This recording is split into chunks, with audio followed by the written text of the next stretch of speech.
Hey, what is up, lads? Welcome back. Today in our studio we're gonna have a HROT for review.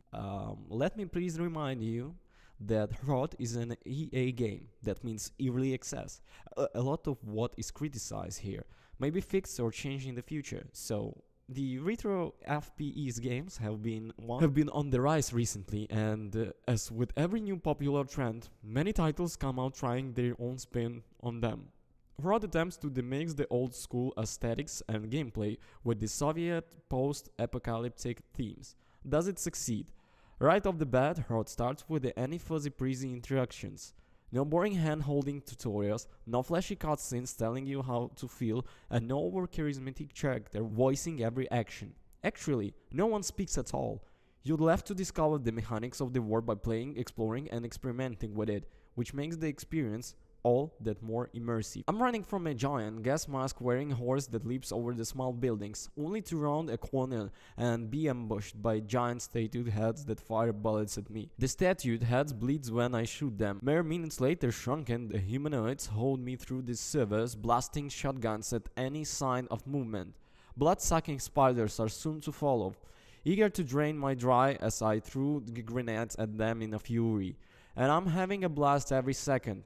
This is HROT, a one-man developed game in a custom game engine that lovingly recaptures the flow of the Half-Life and the over nature of Metro 2033 and the tight level of design Quake. You play as a lone Czech soldier trying to protect your homeland as it invaded by technological monsters.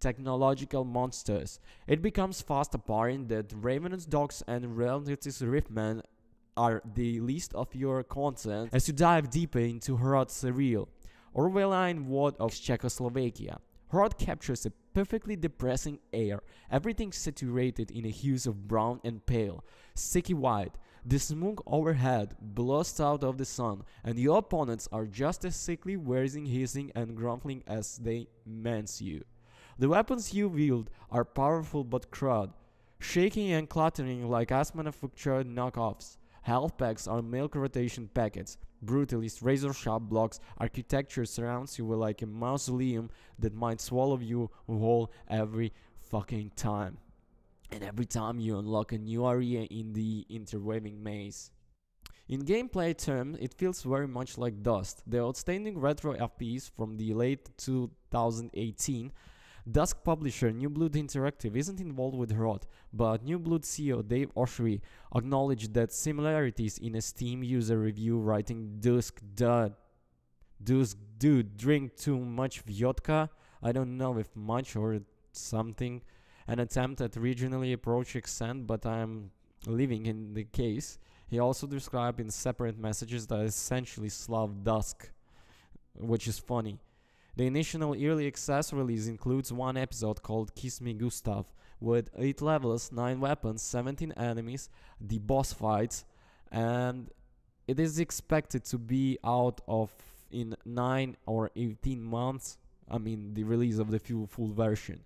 If you'd like to check it without commitment, and having given a spin myself, I definitely recommend it. There is also a single level demo you can try it for free. HROT's tight controls and clear visuals also lead to some great peace break moments. Sometimes to proceed you have to explore or solve a basic puzzle, and it takes seconds without any overt HUD display information you to press F to do something. You just naturally poke around regardless, discovering secrets, platforming vantage points previously unavailable, with organic world built in the environment art. In 20 minutes, HROT's demo displays a cohesive vision, not just in the gameplay, but in every single facet. It most certainly will not be everyone's favorite. Anyone expecting more cinematic or modernized experience will dub this, be thrown off by quickly you die and how little overt context is thrown at you. In my opinion, that's exactly fantastic. Creating something meaningful often means narrowing your focus, and HROT has to a T. There is no attempt at the over 90s mechanism or over to the top area shooter elements. HROT isn't simply trying to make Quake badass, it's a Cold War dystopian FPS with a horrific atmosphere to spare and a fistful of frags. HROT knows what it wants to be, present that without any ego or self-doubt, and nails it. I look forward to playing the final release. Thank you guys so much for watching. Don't you guys forget to comment and subscribe. I leave the links in the description on the release of the early access and the demo. Just hit that link, download and try it. I recommend this game to play. Thank you for watching. Don't forget to comment and subscribe. Also, remember about the bells. Thank you. Bye. Peace.